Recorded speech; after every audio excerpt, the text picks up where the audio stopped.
Okay, welcome to the week three go to session. So, this is the third session of four that we're going to be holding this month. Welcome, everyone. First, let me make a quick reminder essays are due tonight. Remember, they were originally due Sunday, but I gave an extension because it took me a little while to get through your research results last week.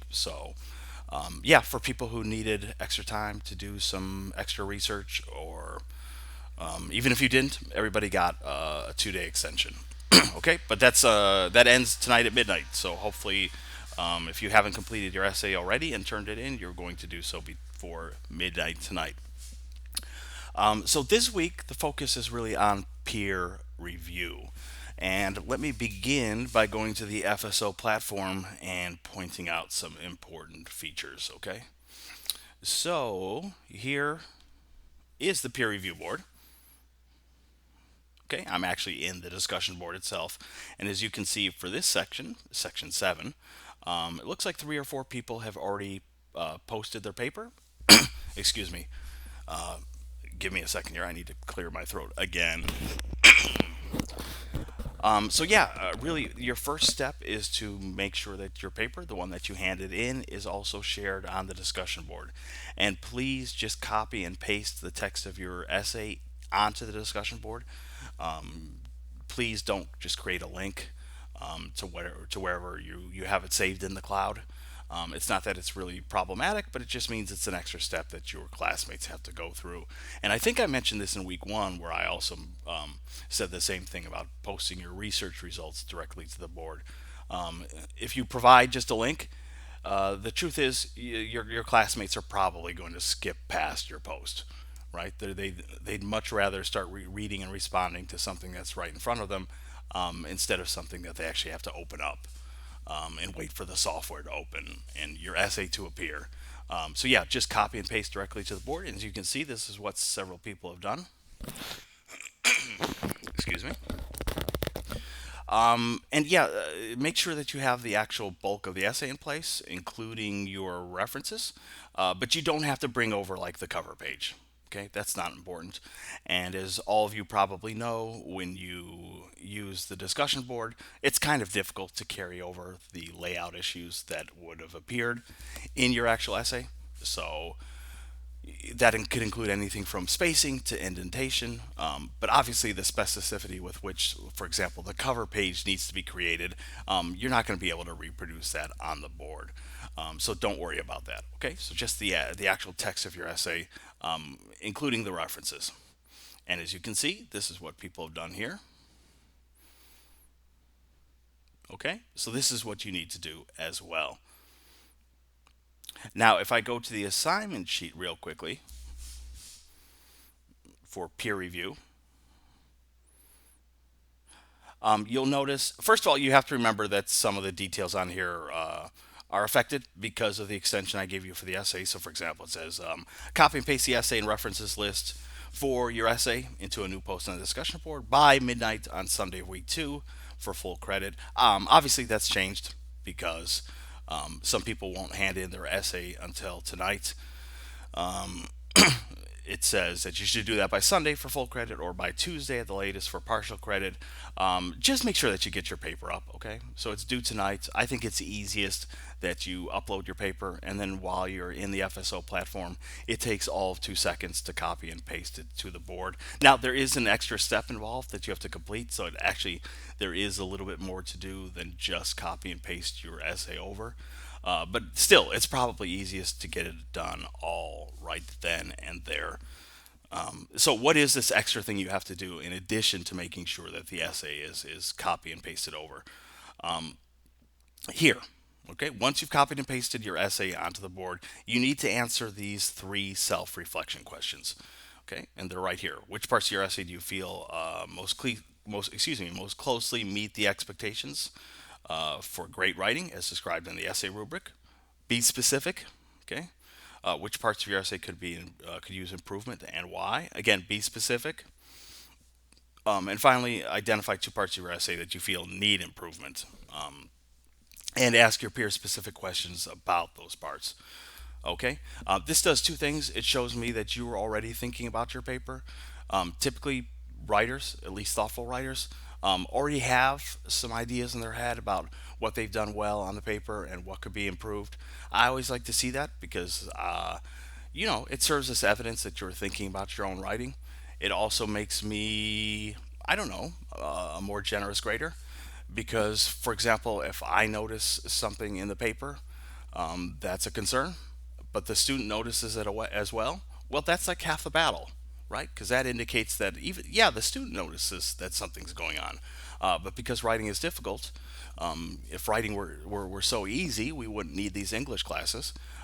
So yeah, it's nice to see when a writer is already aware of certain issues, but maybe in this draft, she just couldn't get them solved completely, or she knows that this aspect of the paper needs improvement, but she's not quite sure how to go about doing that. So yeah, in addition to posting your paper, you're going to answer these three self-reflection questions, and they'll appear right after your essay. And let's see how many people on the board remembered to do that.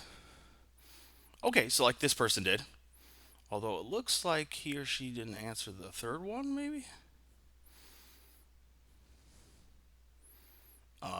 And this, wow, this student wrote quite a bit actually. Most people don't write quite this much, but okay, wow. But yeah, here are the self-reflection questions being answered. Here as well. Okay, so it looks like the students in this section, at least the ones who have posted so far, are doing everything that the assignment requires. So make sure that you do so as well, because every month there's about a handful of students who leave that part out, and I don't think the penalty is huge, but you do lose like I think 10 points or maybe, yeah, it's something like that for not having that part of the assignment completed. So don't lose those points. Okay. Let's go back to discussing peer review then. So, my question for you is how many of you have participated in peer review before? Typically, in a traditional classroom, maybe the teacher puts you into groups, right? Groups of three or four, and you exchange papers. Looks like everybody's. Rochelle says that she has. Andy says that she has. Okay, so it's pretty common, right? In the traditional classroom, typically you're put into groups of three or four. You exchange papers. Sometimes you're left to just offer comments or make comments either out loud or in writing on your own. And sometimes the teacher gives you guided questions to think about. Usually it's the latter. Usually the teacher has something prepared for you to think about. So this is similar, except it happens online. And this is a case actually where I think peer review works better in the online environment because oftentimes students in the traditional classroom, that is, peer review isn't exactly the most thrilling day in class. Students who are put into groups, they understand the importance of it, but it still feels a little bit like busy work, or it feels like I don't know. It doesn't. It just doesn't feel like the most thrilling stuff to be working on during the 45 minutes that you're meeting in class, or the hour or so that you're meeting in class. So one of the great things about online peer review is that it doesn't occur in real time. You're not trapped into a room where you're told, okay, make sure that you read three of your classmates' papers and respond before class is over, right? You have the entire week to work on this. And this means that, if you're in a great mood and can get the work done in a single sitting, awesome. But if you're not, you can walk away from it and come back to it later. If you're hungry, uh, you know, go eat. Go get a burrito. If you need to go walk the dog, go walk the dog. If you've read someone's paper and you're just not sure what to say about it yet, take the time to walk away from the computer, think about the paper, and then come back when you're ready. I really think that's one of the awesome things about online learning. Is that you're given the time and space to work on things. Yes, this class is accelerated. Yes, it's only a month long. And at times that can feel pretty anxiety producing because there's always something to work on, always something that's due. On the other hand, at least you get to do things kind of on your own schedule. So keep that in mind while you're doing peer review. And I'd add that it sort of it doesn't allow much room for excuses. You know, if a student just is having low energy that day in the traditional classroom when people are doing peer review, it's maybe understandable. But because you have the entire week to work on this, I'd argue that there's really not much reason for you to do the most solid work possible. Okay, so let's talk a little bit about peer review. So you've just handed in a paper, or you're about to hand in a paper before midnight tonight. If we think back to the writing process from week one, you'll remember that receiving feedback is one of the steps in the writing process, right? We begin by brainstorming and researching, we move on to drafting, and then we get feedback. And here you'll get feedback in two forms. You'll obviously get feedback from me, but you'll also get feedback from your classmates. And the goal here should be pretty obvious. You're going to receive that feedback so that you can then complete the final step of the writing process, which is revision, right? Going back to your paper and improving it even more. But because when you hand in your draft, maybe you were confused about what steps to focus on, or maybe you knew that there were issues at work in your paper but weren't sure what to concentrate on or how to fix it. Hopefully, by getting two, three, four responses from both me and your classmates, you should have a clear sense what to work on. And as noted in the slide here, you also get a sense of like how well your paper is working. Basically, that's what writing is all about. Writing is about choosing the right words, putting them in the right order, and making sure that the ideas in your head get transferred to another person with as little confusion as possible. So, peer review gives you a way to receive feedback and find out just how effectively you've communicated your ideas. Okay, and yeah, that's the second note here. Okay, so you get feedback so you can improve your own work. But it's also important because you're going to help others improve their work as well. So let's go over the benefits to both receiving feedback and giving feedback. And I'll give a little hint here. Hint, hint. This might be related to a quiz question on the week three check in. So you might want to take a screenshot or quickly jot these things down. Okay. But first, how do you benefit from receiving feedback? So let's begin with the obvious. Because obviously, if you're receiving feedback on your work, that's important. Ultimately, as a writer, you need and hopefully want to hear feedback. Okay. So here are some benefits to receiving feedback as the writer. You get to discover what's working. Okay, what's working well. I think it's important to always note what's working well, not just to jump into what's problematic. I try to follow this philosophy as myself when I get feedback, to always point out what's successful. Obviously, the flip side of that is to learn where your writing needs to improve. You get an objective point of view on your work because oftentimes we're too close to what we've written, or we've stared at it for so many hours that we can't make heads or tails out of anything, or we're just too close to the work and maybe think that it's awesome when in fact it still needs improvement, or maybe there are errors but we just can't see those errors because we've been staring at it too long. So it's nice to get an objective third party to come in, and give us their viewpoint on things. And yeah, that just goes on with what I kind of mentioned these things already. You get to see mistakes that you can't see, improve in the areas that you struggle with. This is key, right? Learning to accept constructive criticism. A lot of people in the week one check in, when you were asked about what your fears are about the class for this month, a lot of people mentioned peer review. And for nearly all of the students who gave that as their answer, I told them to basically take a deep breath and relax. That peer review isn't that painful of a process. It's pretty easy, so there's no reason to get nervous or anxious. Your classmates are not going to be ruthless. If anything, I have to actually light a fire under you guys to really make concrete suggestions because the tendency is actually the opposite. People want to be so nice and so sort of non-committal. They're so fearful of making suggestions because maybe the writer takes it the wrong way.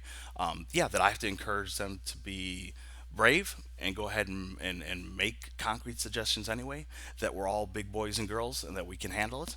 Okay, so yeah, learning to accept criticism is important.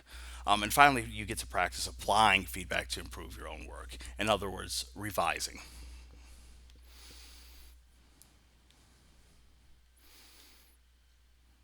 Um, oh, okay, we covered this. I'm sorry. Sometimes I forget the order in which slides appear. This has to do with the self reflection questions, but I've already covered that. Okay, so Yeah, when you post your paper to the discussion board, don't forget to answer those three self-reflection questions. Okay, so let's look at the opposite side of that. The benefits as a writer to receiving feedback, those should be pretty commonplace. But believe it or not, you also benefit from going through the process of responding to others. Okay, not only is it sort of returning a favor, if you just sit back and get it and get feedback on your own work, but never give feedback to others, well, that's kind of selfish. But I would add to that that there's actually a benefit to going through the process of responding to others. And here's some reasons why. And this also might be a quiz question. So, okay. So either take notes or take a screenshot.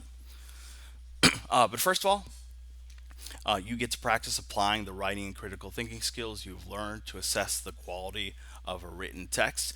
That's a lot of words. It sounds pretty fancy, but really, we're quite simply talking about that you get to sort of that you get to practice the skills that you've read about in the McGraw-Hill readings. You've written an essay yourself, but here you get to explore the exact same skills, but from kind of a different perspective, by looking at someone else's paper, and writing in response to it and thinking about that paper, not just your own work. You get to learn how to recognize what is working and what needs improvement in a piece of writing. Again, this is sort of like, oh gosh, what's the comparison? What do they call it? Those animals that help one another. Parasites, right? Isn't there like there's? I was watching a nature special where like there's this bird, those birds that like ride on the backs of elephants because they benefit from something, and the elephants benefit from it as well. Yeah, Brian says something, symbiotes or symbiosis. Yeah, that sounds familiar. Yeah, I think that might. Damien says mutualism. As you can tell, I probably should have looked up these things on Google. A more ambitious instructor would have looked up these terms. But yeah, or in the sea, I think there are these little tiny fish that like help clean sharks' teeth. Even though you think the shark would just munch away at them, but because it's a mutually beneficial relationship, they sort of reach an agreement. The shark says, "Hey, I'm not going to chomp down on you for lunch. In return, you're going to help me." Uh, well, the same thing is going on here. Okay. Yes, you've written your own paper and handed it in, uh, which is awesome. But and when you receive feedback, that's terrific. But you also get benefits that you don't even realize when you return the favor. So you're sort of helping each other out. Even if it just seems like an assignment that you have to go through, even though it seems like maybe you're not that excited about it or you're just doing it to do it, there actually is a pretty powerful, as Brian says, symbiosis going on, symbiotic relationship going on. And a big one is this here, right? That by looking at another's work, believe it or not, you continue to learn about writing. You continue to learn about what's working and what needs improvement. In addition, you strengthen your own ability to recognize errors in your own work by pointing them out in the work of others.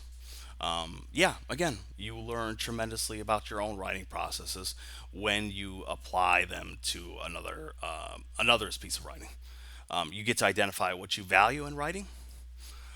The interesting thing about making critiques or offering suggestions is that often, without realizing it, we're sort of communicating our own values.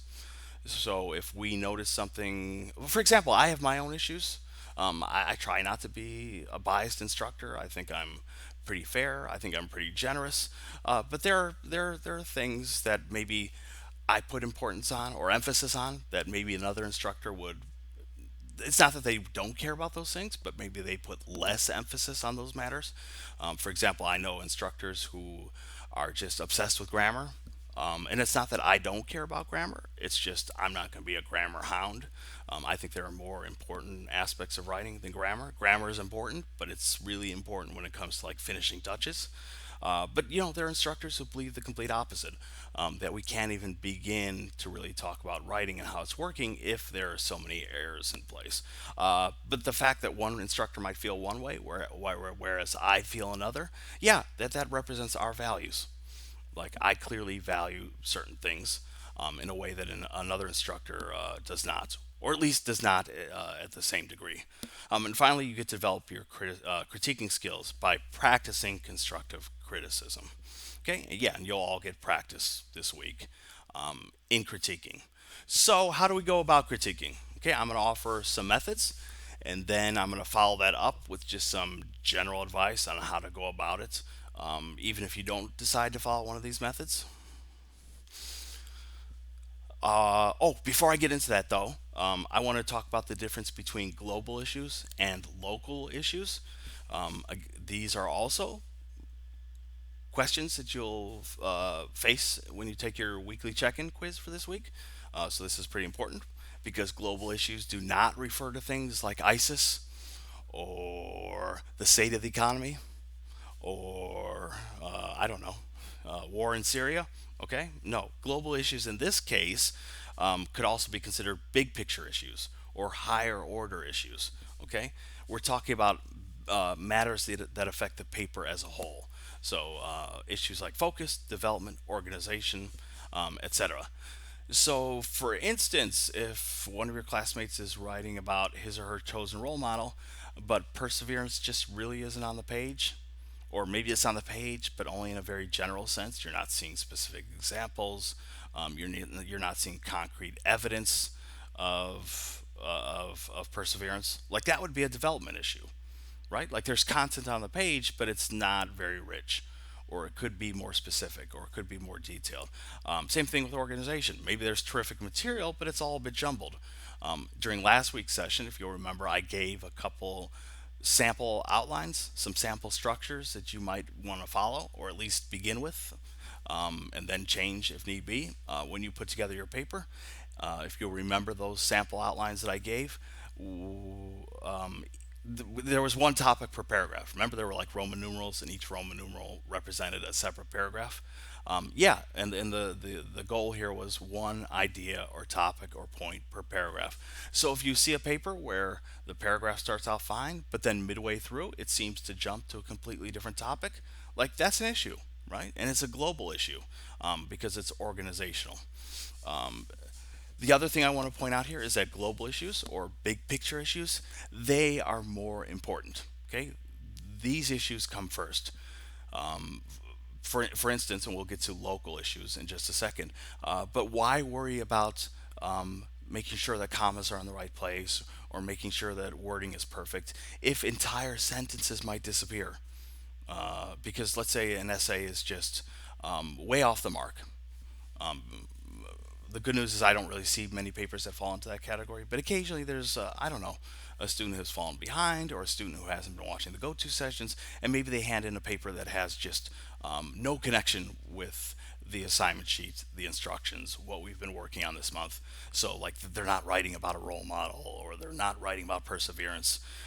Like, that paper would need to be largely completely rewritten. So, why worry about nitpicky things like spelling or comma usage or sophistication of wording, right?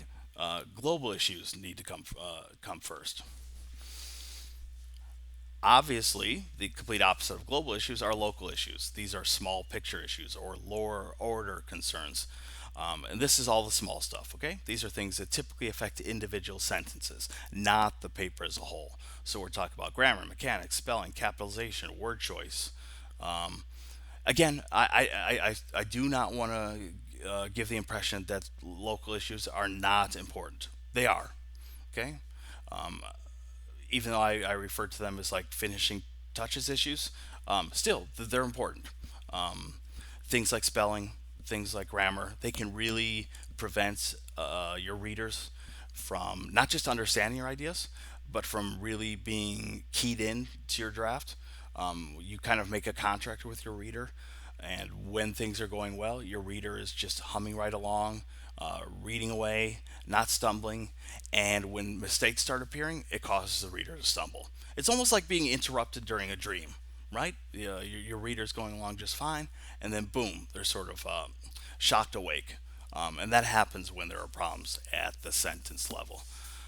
So, the point here for peer review is please, we're focusing first and foremost on those global issues, okay? Those big picture issues. We're looking at that first. And then, yes, if we want to, either quickly or in passing or at the very end of our critiques, we might point out local issues, especially if we notice specific patterns. Let's see. Oh, let me copy and paste this over. Damien gave some advice on how to take a screenshot in the chat, but because the chat still isn't working, you're not seeing each other's comments. You can only see mine. So let me go ahead and put that in there. I think Damien here is giving instructions on how to do this on a Mac, right, Damien? Because I think the command shift plus 3 is a specific command on your MacBook. So those of you who have already received your launch boxes, that's the steps you would take. From my understanding, some of you have your launch boxes, but some of you don't, because I think they typically arrive during month 4 if you're an online student. Yeah, and as Corey points out, and I'm going to copy and paste that over, it's as simple as just pressing the print screen button, okay, to take a screenshot. But yeah, no matter what kind of machine you're using, it's super important to learn how to take screenshots because it's incredibly helpful. Okay, so different methods for critique. We just talked about how, okay, we're going to focus on big picture issues first, smaller picture issues second. So there are different methods you can use. One is the RISE model. And I'm not going to say too much about this. I'm just going to kind of breeze through this because you have a PDF handout that covers the RISE model. Also, you should have encountered the RISE model in other classes. For example, I know that it's used in creative presentation. I don't know if it's used in psychology of play. I imagine that it is. It's kind of a universal here at Full Sail using the RISE model. But RISE stands for reflect, inquire, suggest, elevate. And the idea here is that we're doing each of these things, or making sure that we're doing each of these things whenever we respond. Okay, so the first is reflect, which is really kind of more of a passive skill. Okay, it's just we read it and we test our ability to recall what we've read, to think about it. Okay,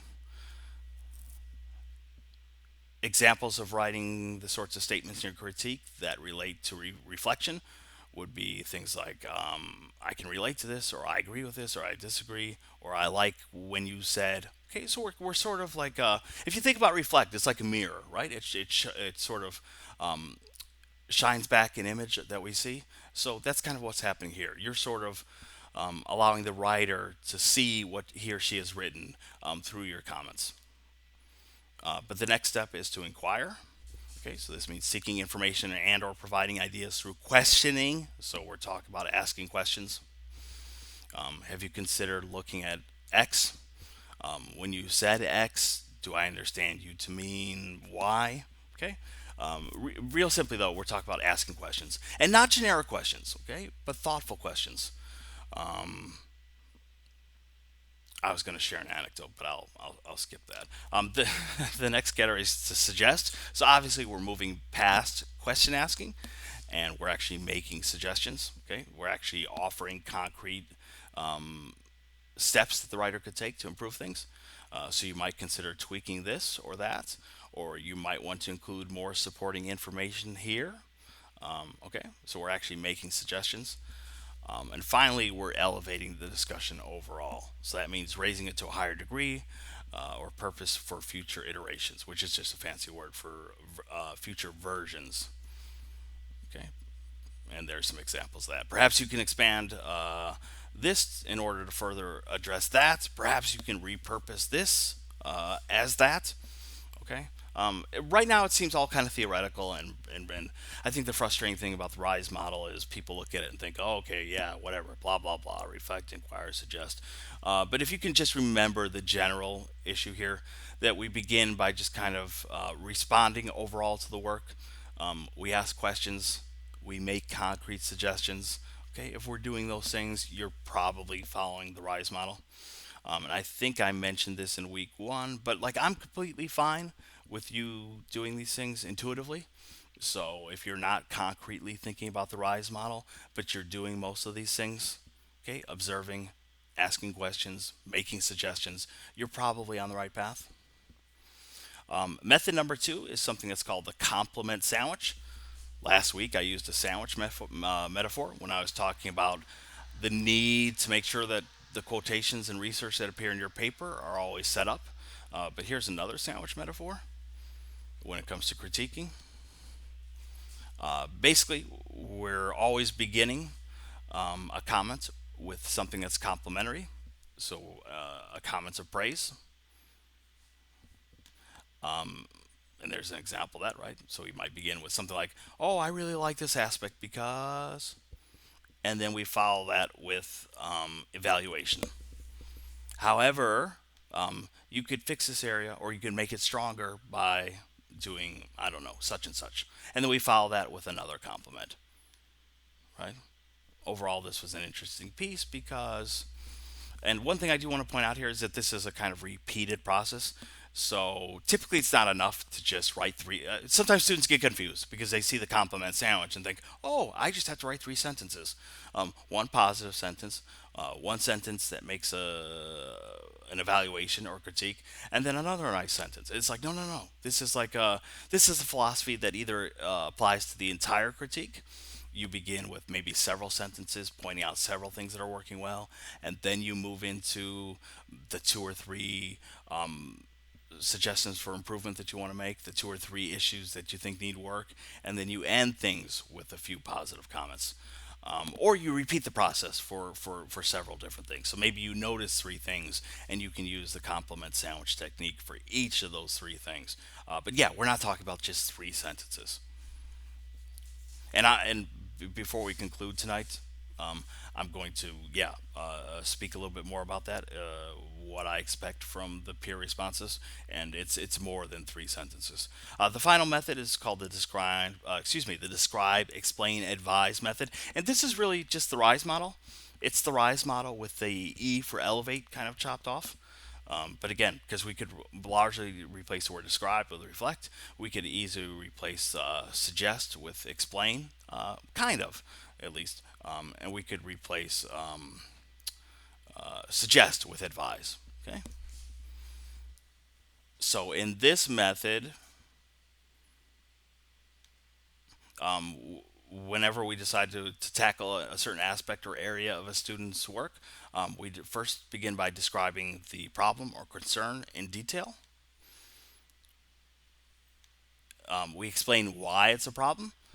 Again, the more information we can give our fellow classmates, the better. So sometimes it's not enough to say, "Oh, I noticed that organization was a problem. You might want to fix that," because maybe the student doesn't understand what you're talking about. Maybe the student thinks, "Well, what is she talking about? I don't see any organizational problems." So unless we take the extra step and explain things, we're not being as helpful as we could. And finally, after we explain, we advise. Okay, so we give suggestions on how to fix the problem. I would say that this structure, even though I'm not consciously thinking about it, is probably the one I use with you guys. If you didn't notice, I tend to write quite a bit in my feedback, sometimes too much. But usually it's because I'm spending so much time describing and explaining, because I'm so worried that perhaps students don't understand what the concern is and why I view it as a concern. So I'll sometimes go back in time and maybe redefine what perseverance means, or I'll remind them of the goals of the assignment, and then I'll specifically look at an aspect of their paper or their research work from week one and explain like why it's an issue. Okay, so I probably do this quite a bit. Um, this also relates to a quiz question, so you might want to try out that screenshot information we just shared on the board. But these are qualities of constructive feedback. These are things that constructive, good feedback typically does. First of all, it's specific. Okay, that's really, really important. If we're being general, like in the example I just gave, if we just say, "Oh, organization looks a little bit problematic, so you might want to work on that," like that's not specific. That doesn't really help the student much at all. So yeah, whenever we point out either what's working well or what needs improvement, we need to be specific. The second one goes without saying. Yeah, I mean your constructive feedback needs to be helpful. It does need to be considerate. This is super important in the online environment because you don't have a person's facial features, what are called nonverbal cues, right? Like a person's smile, a person's tone of voice, right? The things that could help balance out wording that might otherwise seem overly direct. We all have experienced this, right? Haven't we all received an email or seen someone respond to us somewhere online and we get hurt or insulted, even if the person didn't mean that? And it's just because words all by themselves have the ability to do that. That's also why like online bullying is such an issue. I don't mean to get on my soapbox, but yeah, it's terrible for people like my daughter's about to enter that world because she's going to turn 12. But yeah, words hurt, and you would think that, oh, who cares? They're just words, but there is something kind of shocking and stunning, to see someone's tweet or Facebook post or email when it's not considerate. Obviously there's a huge difference between bullying and peer review, but my comparison here is just to point out that yeah, words can impact pretty intensely. So if you think about the way that online trolls purposely intend to be mean and how hurtful that can be, imagine what it's like when someone's not trying to be hurtful at all, but their words accidentally come across that way because we're not taking the extra step to be considerate. I often have to revise some of my own wording to you guys. Because I'll read over what I wrote and I'll think, oh my gosh, wow, I sound a little bit too direct there. So I'll go back, I'll soften things.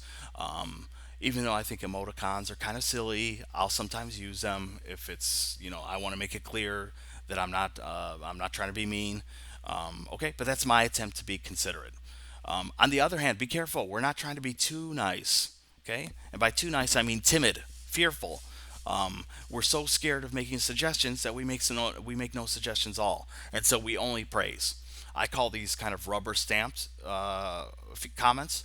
Right, the student just runs to the board, says some very nice things. Typically, they tend to be pretty general, not specific, and then they call it a day. Well, how does that help anybody? Right? I mean, even those of you who said on the weekly check in for week one that you're fearful of the peer review process, really, if you have your choice, don't you prefer to get specific feedback rather than no feedback at all? Because when you just make rubber stamped generic comments, that's pretty much the equivalent of getting no feedback at all. And I don't think that's what you guys want, is it? Uh, I hope not. Obviously, if we don't want to be too nice, but we don't want to be too mean either. We don't want to be brutal, harsh, only pointing out problems. Okay, so we want to find a balance. And the good news is most of you can do that. Um, to be honest, I've been teaching at Full Sail for nearly 3 years now, and I cannot think of a single instance. Okay, so do the math. I'm always teaching two, sometimes three classes per month. That's 25 students per class. I'm not very good with math, but if someone wants to show off and and approximate what 60 students times 3 years is, it's a lot of students. Okay, I cannot think of a single instance where a student was like brutal or harsh or trollish or mean. I can think of some instances where maybe a student was a little bit too direct, or maybe a student their words could get misinterpreted. But no, I've never seen someone who was just mean spirited and harsh. So yeah, take a deep breath. The peer review is really painless, and because it's painless, I'm going to encourage you to find that balance between, not being too nice but not being too mean, and do the hard work of actually making suggestions. Okay, and that's what these final bullet points speak to. Point out what works and what needs improvement. But you need to be specific and you need to be making actual suggestions. I mean, I'll be honest. I think I'm the easiest by far grader in the English department. I know I shouldn't say that because then students can take advantage and I don't know, or sit back and coast. But I think I'm a pretty easy grader. But there is one thing that sort of drives me nuts, and it's when students come peer review time do not make concrete suggestions. They either because they're shy, which I understand, I get that, that's not a problem, but I'd say get past it. Again, we're all big boys and girls. We can accept feedback, and as long as we're being professional, as long as we have the writer's interests in mind, there is absolutely nothing wrong with making suggestions. Second, the writer herself or himself is also a big boy or girl, And one of the things you have to decide as a writer is what pieces of feedback you received make sense and which ones do not, okay? And to sort through them. And that includes feedback from me. So you're ultimately in control. So if you get a piece of feedback that you disagree with from a fellow student or from me, instead of getting angry or hurt, yeah, I mean, decide for yourself. If you disagree with it, you disagree with it. I would recommend not automatically disagreeing with things. I would recommend, what's the expression? Not throwing the baby out with the bathwater. Think about the suggestions that have been made. Think them through. Don't just reject them automatically out of hand because I don't know. You take it as a sign of authority and you hate authority. No, no, no. Be mature and think through the feedback that you've received. But you're in charge, okay? Um, Rochelle says, I have questions before you go, Mr. Sussman. I don't know what that means. I don't know if that means you have questions after the session, or if you have questions now, you can go ahead and ask them in the chat, and I'll just read them out loud for the entire class. But yeah, we need to be pointing out what's working well and what needs to be improved, and we need to be making actual suggestions. And so I'm going to go back to the assignment sheet real quickly. We're winding down, so don't worry, we're almost at the end of the session. But let's say you're unsure what to focus on, because I hear that a lot too. Um, it's been years since I've taken an English class, or I'm not very good at English, or I don't even know the first place to begin. Okay, but the assignment sheet has a list of guiding questions that you can use to help you produce a response. Okay, and they're on the final page here, so you get lots of things here, right? Matters of the introduction. Does the writer grab your interest? Does the first sentence draw you in? Focus. Does the writer address the requirements for the essay without getting off topic?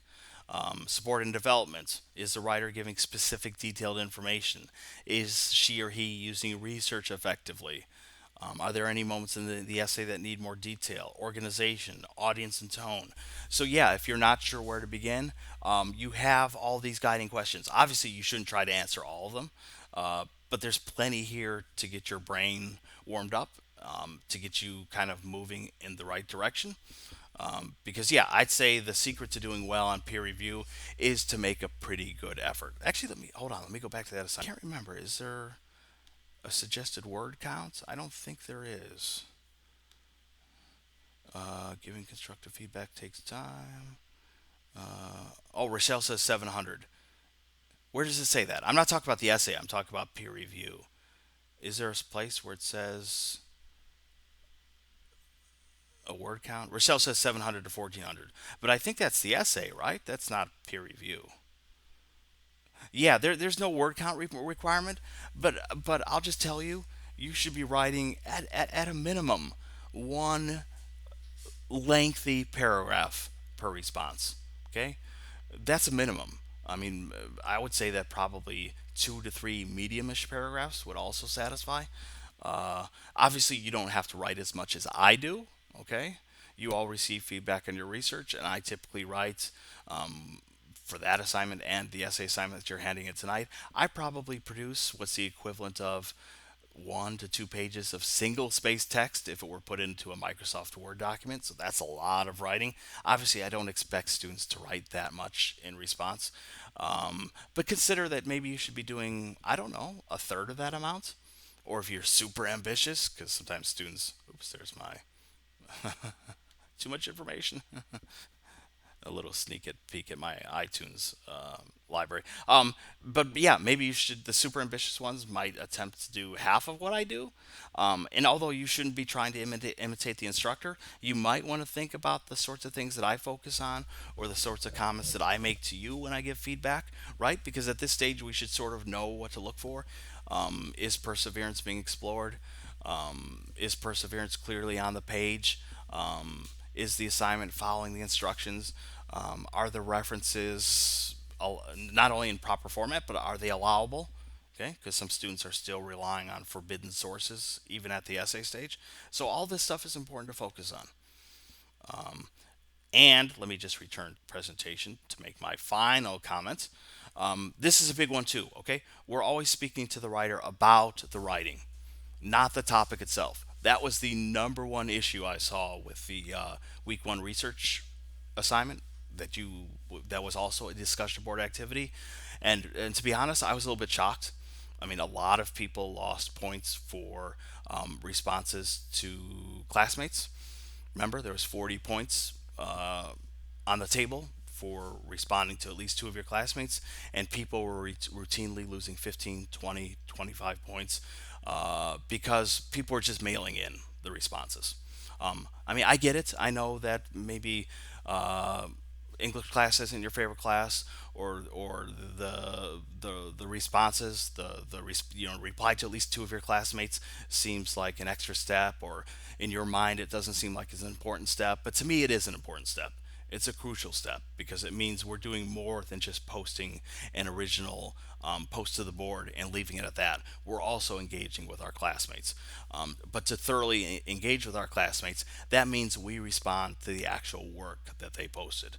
So we don't get caught up in how cool the role model is. We don't get caught up in off topic conversations. So I saw a lot in those research submissions, lots of people, yeah, commenting on how cool the role model is, giving their opinions about, I don't know, if they were talking about a director, the student might say, "Oh, yeah, and I also love his other films. Actually, I think his third film is the best," and blah, blah, blah.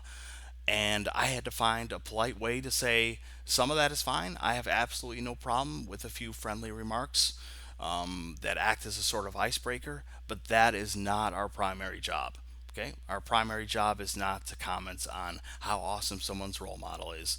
Um, or the other issue I saw was just they would, yeah, not speaking directly on the work that was posted, but also just not writing very much at all. So people who are writing two or three sentences and then calling it a day. And I was a bit shocked because in the week one go to session, I discussed what I expected from responses. It's also covered in the assignment sheet. During that week one discussion board, I also posted to the board reminding people of the requirements of responding to at least two classmates and what I expected. So, yeah, don't mess this up for peer review, okay? Because peer review is even more important discussion board wise than that week one assignment. Because this is all about responding to your classmates. And I don't have the rubric open, but I don't know. I think a whopping 60 points is given here for the two, at least two critiques that you'll write for fellow students. So yeah, that's a lot of points on the board, and you don't want to be losing those points because you're either just writing a couple sentences and calling it a day, or being incredibly off topic and calling it a day, or just rubber stamping some comments that are very general and don't make actual constructive suggestions to the author. Take peer review seriously. Again, you have the entire week to work on this, so there's not really much reason why you can't produce two thoughtful, in depth, and specific responses to at least two of your classmates. Okay? Yeah, and I really feel bad. I don't want to sound harsh, I don't want to sound mean, but it really was shocking what I saw with the week one discussion. So, are we all clear about that in terms of expectations for what we need to do for our fellow students when it comes to peer review? I'm looking at the chats. Okay, Reese says yes. Other people are saying yes. Okay, good, because I do want that heard loud and clear. And real quickly, and then we're going to call it a night. Okay, so here's the discussion board, right, where people are already copying and pasting their essays over. What was I going to say? Oh, make sure you give attention to those who have not received responses because a weird thing happens. Whoever's paper appears first, so in this case, like Timothy will get like 8 responses from students, but then someone who's farther down on the page is getting 0. So, yeah, be sure to spread the wealth, okay? Make sure that someone who has not yet received feedback does so. Okay, that's pretty much what I wanted to cover for tonight. I'm going to hang out and answer some questions if you have them. If you're comfortable with what we've gone over, you're free to go enjoy the rest of your night. Thank you so much for attending. We're going to have our final go to session the same time next Tuesday, okay? So thanks, everybody.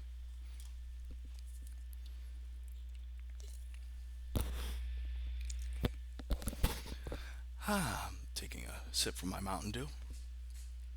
Yeah, and if you have questions, you can go ahead and use the chat. Rochelle, you said you had some questions.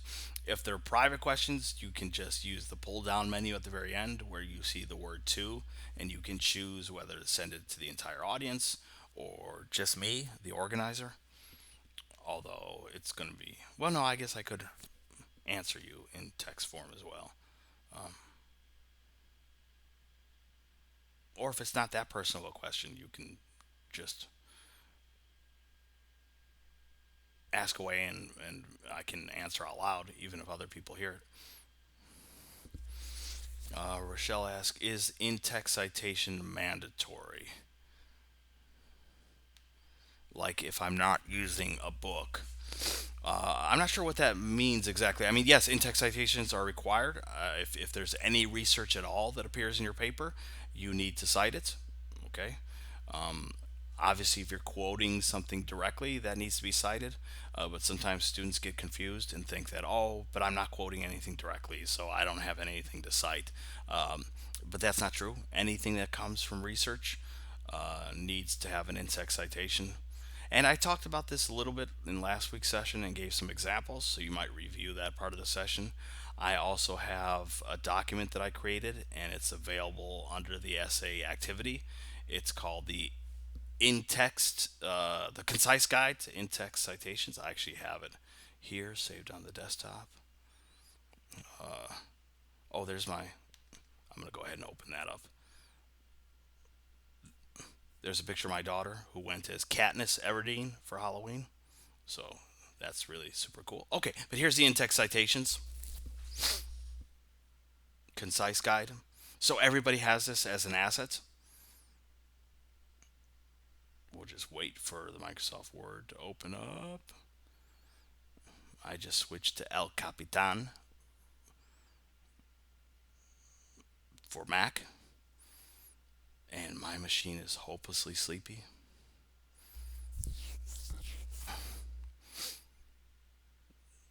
Wow, the pinwheel of death. It just keeps spinning and spinning and spinning.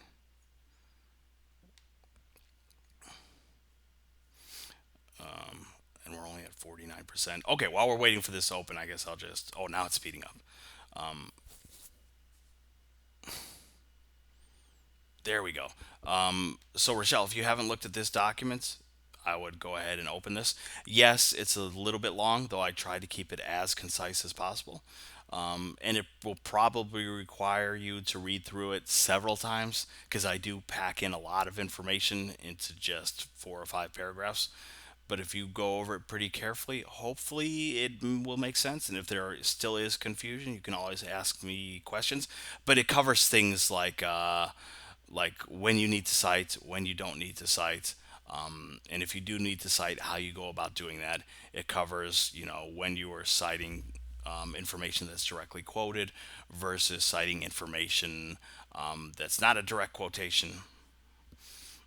Rochelle says, okay, if I'm using an article, just the name and date. Again, it depends. If you're quoting directly, you actually need name, date, and a page number. Okay, so here's an example of that. Let me blow this up a little bit more. Okay, so here's a direct quotation. Okay, I'm quoting directly from this source. Because I'm quoting directly, I need the author's last name, the year of publication, and a page number for where that quotation appeared. But if I'm just paraphrasing, which means that I'm writing things in my own words, but information appears that comes from research. So, for example, in this sentence here, let's imagine I could never have written this sentence unless I stumbled upon research. Okay, American students are underperforming in comparison to their world peers.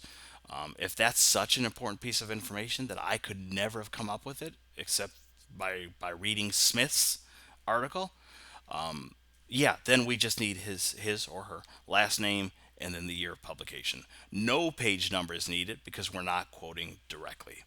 Okay, so there's a difference between quoting directly and not.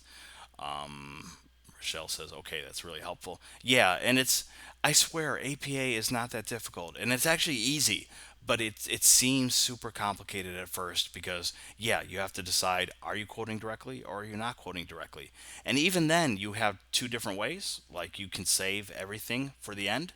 So if you're quoting directly, you can put last name, year, page number after the fact, or you can use a completely different structure where you actually mention the author's name in your sentence, follow that with the year in parentheses, then comes your quotation, and then save the page number for the end.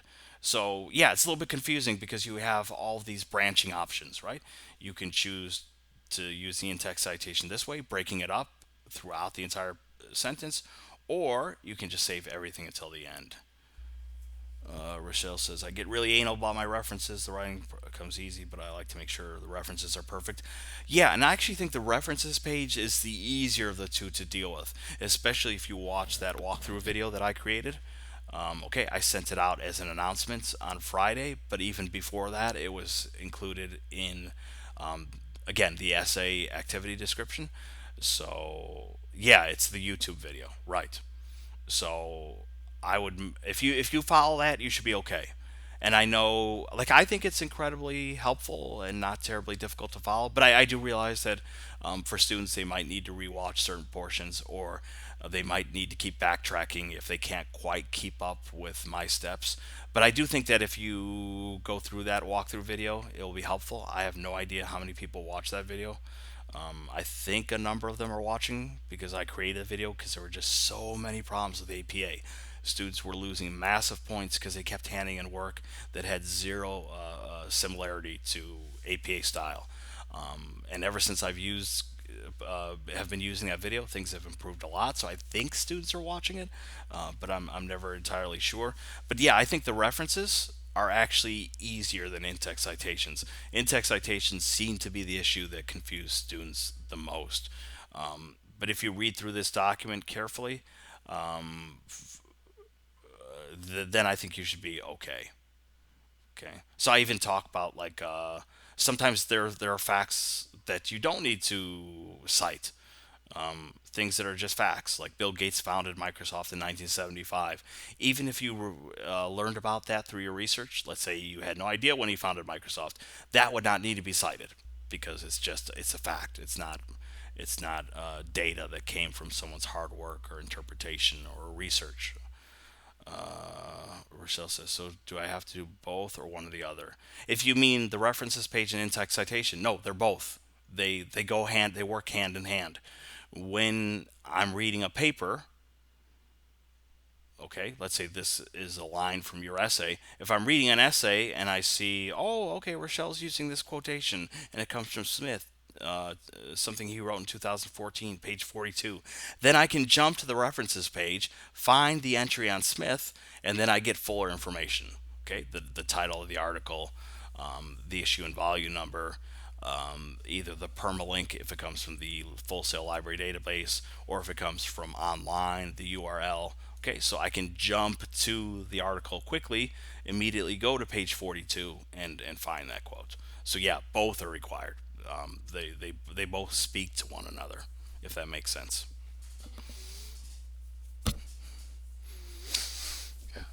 Okay, cool. Other questions? That's fine. A lot of people find APA challenging. And I do think it is challenging at first, but then I need to remind students that it is easy.